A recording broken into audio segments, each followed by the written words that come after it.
Bien, alors à présent, nous allons commencer donc à opérer les donc, modifications que l'on souhaite apporter à ce document-là pour être identique à celui-ci. Alors tout d'abord, donc je vais cliquer sur cet élément-là et en cliquant dessus, je vais me rendre ici dans le panneau propriété et observer un petit peu ce que ça raconte. Alors dans le panneau propriété, ici donc j'ai plusieurs étages, donc il y a marqué transformation avec ici en fait des coordonnées, mais c'est pas ce qui va retenir notre attention dans un premier temps. Ici, on a donc un second étage avec marqué aspect et là, on va se concentrer plus longtemps sur aspect. Et puis après, on va trouver des choses comme ici, alignement et puis là, sélection rapide. Donc en fait, on voit qu'il y a différents étages dans le panneau propriété. Et donc ce panneau propriété va nous permettre d'accéder aux fonctionnalités les plus courantes d'Illustrator. Maintenant, on aura la possibilité, à partir de ces fonctionnalités courantes, d'accéder à des fonctionnalités plus avancées en fonction donc de nos besoins. Donc c'est un peu le principe du panneau propriété dans l'ensemble des applications de la suite Adobe à présent. Les fonctionnalités les plus courantes sont regroupées au sein d'une palette, ça m'évite d'en avoir beaucoup. Mais par contre, je peux accéder à des fonctionnalités assez avancées, donc toujours via propriété, mais je peux aussi y accéder via ici le menu fenêtre. Vous voyez que dans le menu fenêtre, j'ai plein de palettes ici. Et bien, donc certaines de ces palettes sont accessibles directement à partir donc du panneau propriété. On découvrira ça à l'usage, bien entendu. Donc là, en cliquant sur mon élément, je vous ai dit qu'on allait se concentrer un petit peu sur la partie donc aspect. Et donc, en fait, on voit que bah, finalement, ce rectangle, bah, il possède deux propriétés, donc un fond et un contour. Et puis, ce contour, bah, lui, il est bien entendu ici complété par une épaisseur. Et puis en dessous, on me parle également d'opacité en me disant, bah voilà, si tu le souhaites, tu peux modifier l'opacité de tout ça. Ok, très bien. Alors, voyons voir un petit peu ce qui se passe si je clique sur la couleur, sur ici le témoin de couleur. C'est-à-dire que vous voyez que là, c'est une espèce de couleur grise qui reprend en fait la couleur grise qui est ici. C'est pour ça qu'on appelle ça un témoin de couleur. Donc, si je clique sur le témoin de couleur, eh bien, en fait, ça affiche une palette. Alors, cette palette, elle comporte, on va dire, trois entrées principales. On a ici une première entrée avec ce qu'on a ici qui s'appelle le nuancier. Ici, c'est le mélangeur de couleurs. Donc là, en fait, ce qui me permet en fait donc de mélanger des couleurs ensemble, hein, un petit peu comme vous le feriez avec de la peinture à l'huile. Hein, voilà, vous prenez un petit peu de peinture blanche, un peu de peinture bleue, un peu de peinture jaune, et puis ça vous fait un vert pomme. Voilà. Donc, et puis ici, on a la possibilité donc, de choisir le type de représentation colorimétrique que l'on souhaite utiliser au cours donc, de notre session de travail. Donc là, par exemple, on est en CMJN, on pourrait être en TSL, donc teinte, saturation et luminosité. On pourrait être en RVB. Voilà. Alors en fait, donc, chacun va utiliser un mode de représentation des couleurs qui lui est en fait bah, le plus utile ou le plus familier. Par exemple, RVB, bah, c'est pour tout ce qui va être digital. CMJN, c'est tout ce qui va être print. TSL, c'est par exemple plutôt donc, les photographes qui travaillent en teinte, saturation et luminosité. Donc eux, ils aiment bien avoir une représentation des couleurs affichées sous cette forme-là parce que c'est pour eux culturellement plus simple.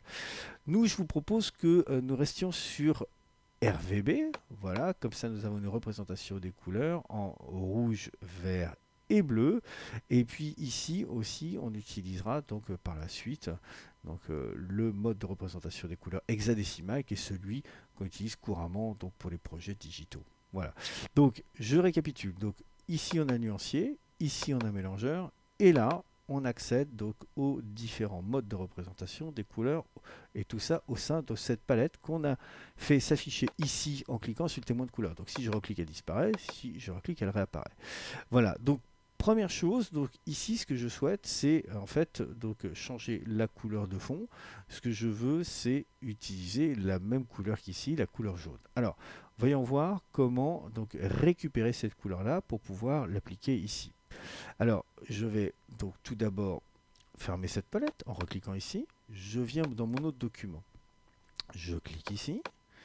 Et donc, je vois le témoin de couleur. Je clique sur le témoin de couleur.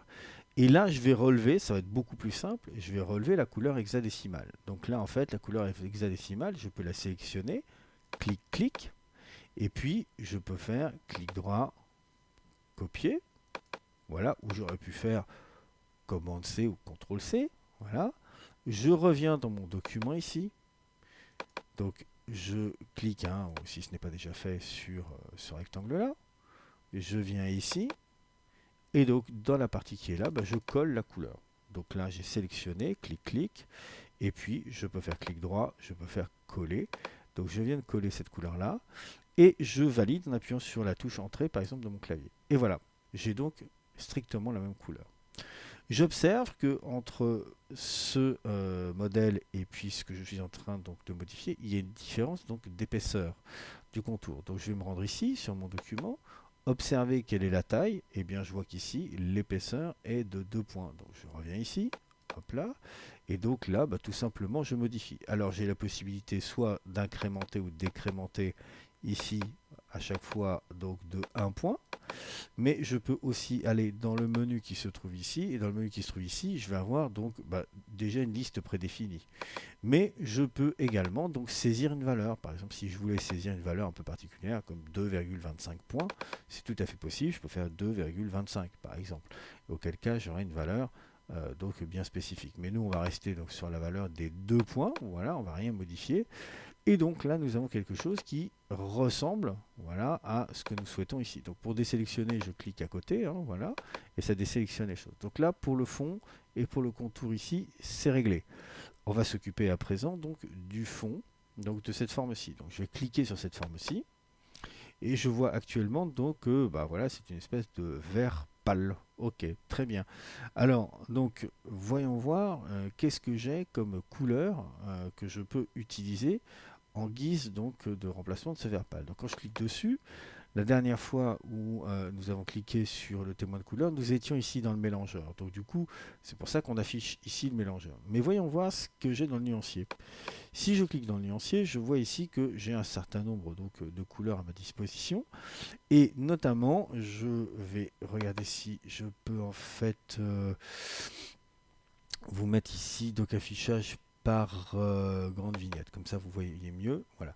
En fait ici donc je vois que j'ai une couleur qui est ce qu'on appelle un dégradé radial, puisqu'en fait c'est circulaire, hein, comme quelque chose qui irradie, voilà, donc un dégradé radial. Donc je vais cliquer ici, donc dans mon nuancier, je vais cliquer ici, et donc voilà, ça applique mon dégradé radial. Donc là en fait, j'ai terminé cette partie-là de l'exercice, donc je clique ici, donc je désélectionne, donc voilà, je suis exactement identique à mon modèle et c'est parfait. On va pouvoir passer donc à la suite.